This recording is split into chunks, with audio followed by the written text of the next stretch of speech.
Alright, so what's going on, everybody? Welcome back to the channel, man. It's your boy, and in case you haven't seen my previous upload, in 23 days every player that logs into Marvel Future Fight is going to be getting one of these tier 3 selectors. And with that, I actually had a bunch of people reach out to me on Discord asking me to do a mini tier list for all 20 of the characters that is in this selector, because a lot of people are struggling to decide who they want to choose from the selector. So that's what we're going to be doing, boys. We're going to be ranking these characters based on how useful they are. With that being said, let's jump right into it. I don't want to keep you guys too long.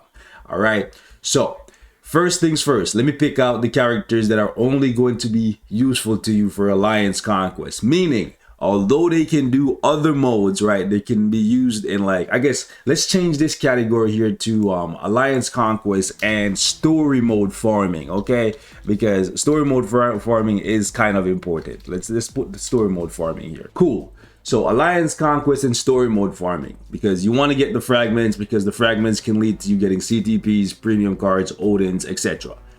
We got to put Ant-Man here. He's realistically not doing anything for anyone these days. I will put Black Bolt. Even though Black Bolt can do World Boss Legend, he's not doing past like stage 25. So realistically, I can't justify putting him in the World Boss Legend category. I really can't.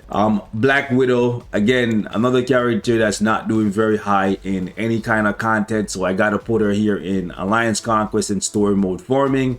After that, I'm going to put Rogue in this category here for squad battle only. Rogue can do World Boss Legend. She can do up to stage 29, but there are better characters in the game, so you shouldn't primarily be building Rogue for World Boss Legend. You shouldn't be building her for ABX. You should, ideally, if you are picking her up in the uniform that she's shown in, because this is her current best uniform.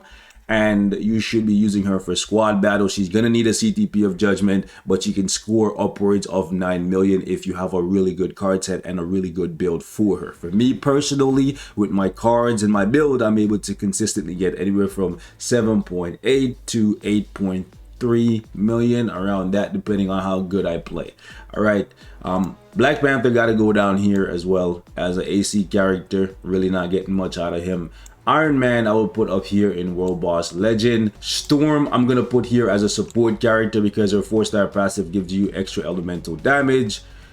Venom I'm gonna put in the ABX only category, even though he can be used as a support, but if you don't have Wolverine, he can be used for ABX, and I still currently use him as my ABX character, okay? I'm gonna say Vision, realistically, because he's a creature, he gets limited a lot. He doesn't have very many tags, so although he can do World Boss Legend, I'm gonna put him here as an AC/story mode character, okay? Thor I'm gonna put in the World Boss Legend category, but he could easily go down here in Alliance Conquest as well. I'm definitely gonna put this guy as, he's a leader and a support, okay? So if you need a leadership, you know, should we change this to leader and support? Let's do that, okay? Trying to justify these characters' value, man. I tell you, like, some of them are just like so bad, especially considering he just got a new uniform. He should be way higher, but whatever. All right, we're gonna put leader and support, and we're gonna put Winter Soldier there, because Winter Soldier is technically better than Storm. Moving on, Hulk is basically AC only at this point because of the fact that he's a combat character. Emma Frost and Adam Warlock are gonna rip through him, and pretty much even Spider-Man can rip through Hulk, sadly, but Hulk has a good chance of killing him if he gets off that thunderclap. We're gonna have to put Daredevil in the AC category as well. He can do timeline, but realistically he's not timeline meta. Cyclops we're gonna have to put in the leader and support category. I would say he's probably the most useful one of the three. So if you're looking for a leader and a support, go with Cyclops, especially if you have this uniform, because you can transform him into a villain and you can take it off, turn him back into a hero, so he has a lot of versatility there. Ghost Rider we're gonna put right here in squad battle because he's one of the strongest characters for squad battle, because he has a support system available to him in Ghost Panther. So you can use one of your mega tier 2 tickets that you're going to be getting from this event on Ghost Panther, who you can farm from dimension missions. All right, moving on, we're going to put Captain America in World Boss. I guess he's more than World Boss. He's ABX and World Boss. So I'm going to put him in amazing for multiple modes because Captain America can do ABX and get you over 7 million, and he can also do World Boss Legend. Moving on, we're going to put Captain America Sharon Rodgers up in amazing for multiple modes as well because she's squad battle meta. Her combined with Moonstone can get you over 9 million. That happens for me consistently, and I don't have Brilliance on them. So with Brilliance, I'm expecting people to be getting over 10 million. And we're gonna put, I know this might be controversial, but with this last Avenger uniform, I'm gonna put Captain Marvel in amazing for multiple modes. I would say she's the weakest here, but hear me out, guys. She can do very well in AC. She could do very well in timeline against Thanos specifically, but squad battle, realistically, maybe I should put her in squad battle.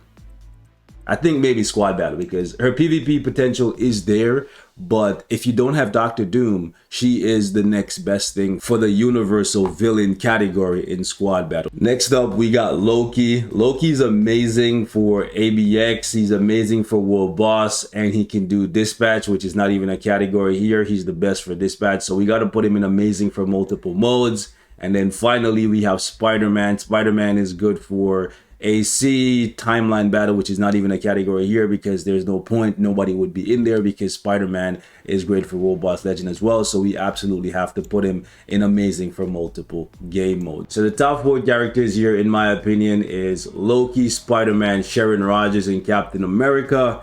Now 1 and 2 is interchangeable. You could put Loki, you could put Spider-Man. It depends on your needs. I would say if you're struggling to get through dispatch missions and you're looking for the best character to carry you all the way to 12-5 and clear all of these challenges, Loki is going to be your best bet. However, you will need good cards and a very good build for him.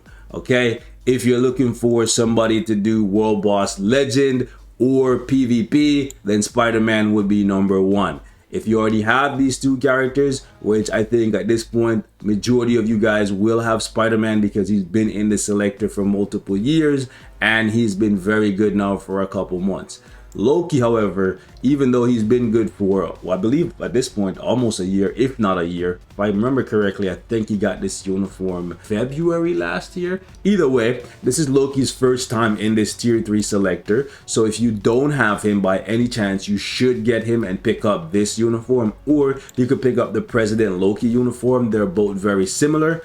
Either one. These are the top 2 characters here from the selector. Sharon Rodgers, most of you guys should have already. She's been tier 3 for so long and she's been good for even longer. And then Captain America is the 4th one. Now I know some of you guys who are super fans of Iron Man are going to be telling me he should be up here in amazing for multiple modes, but realistically I don't think that's the case. I think Iron Man is really good for World Boss Legend, and that's about it. Honestly, he's significantly better than Thor, so Thor should be like all the way down here when compared to Iron Man.